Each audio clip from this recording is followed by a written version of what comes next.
C'est la suite du classement et c'est donc le top 5 des plus grandes stars de l'histoire de l'UFC. À la 5e place, on retrouve GSP, Georges Saint-Pierre. Quand on parle du GOAT de l'UFC, son nom revient fréquemment. 28 combats, 2 défaites seulement, il termine sa carrière sur 13 victoires consécutives. Il détient les records de l'UFC du plus grand nombre de victoires pour le titre, 13, de victoires par décision, 12, de mise au sol, 90, et de titres consécutifs défendus dans sa catégorie, 9. Stratège hors du commun, et au regard de ses stats, de sa personnalité et de son parcours clean, il est normal de se demander si c'est pas lui le plus grand de tous les temps.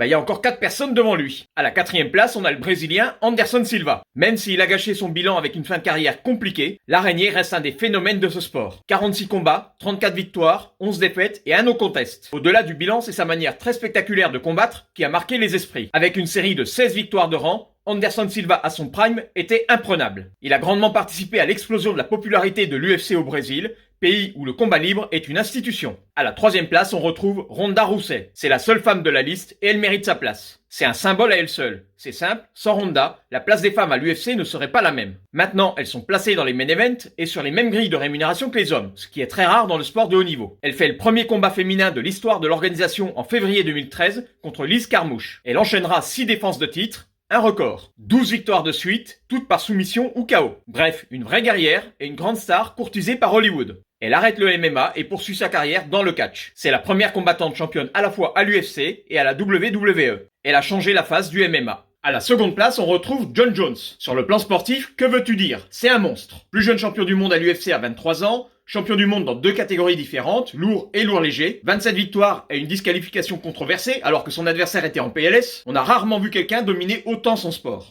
Il n'y a sans doute pas d'autre équivalent dans l'histoire de l'UFC. Il y a quand même une ombre au tableau, son comportement en dehors de la cage. C'est peut-être ce qui lui coûte la première place. Et donc, à la première place, vous l'avez reconnu, l'Irlandais Conor McGregor. Honnêtement, qui a marqué autant cette discipline dans l'histoire? Que ce soit dans la cage, où c'est un fou furieux prétentieux, ou en dehors, avec son business, son trash talking et ses frasques. Conor McGregor ne laisse personne indifférent. Même si tu n'as jamais regardé un combat de MMA, tu connais sûrement son nom. Il y a lui et les autres. Par exemple, il est le premier à détenir 2 titres dans 2 catégories différentes en même temps. Il est l'auteur du KO le plus rapide de l'histoire contre José Aldo en 13 secondes. Il enchaîne 15 victoires d'affilée entre 2011 et 2015. Il n'est pas comme les autres, tu l'as compris. Un combattant lambda à l'UFC signe un KO toutes les 48 minutes et 29 secondes. McGregor tourne à un KO toutes les 8 minutes et 16 secondes. C'est le record de rapidité en matière de rendement dans l'histoire de l'organisation. Et puis faut pas oublier que ce type place ses 8 derniers combats dans les 10 pay-per-view les plus vendus de l'histoire. Lorsqu'il passe en boxe anglaise pour affronter Floyd Mayweather, là aussi c'est le pactole. Il fait partie des athlètes les mieux payés de la planète. Le visage de l'UFC, c'est sans doute Conor McGregor.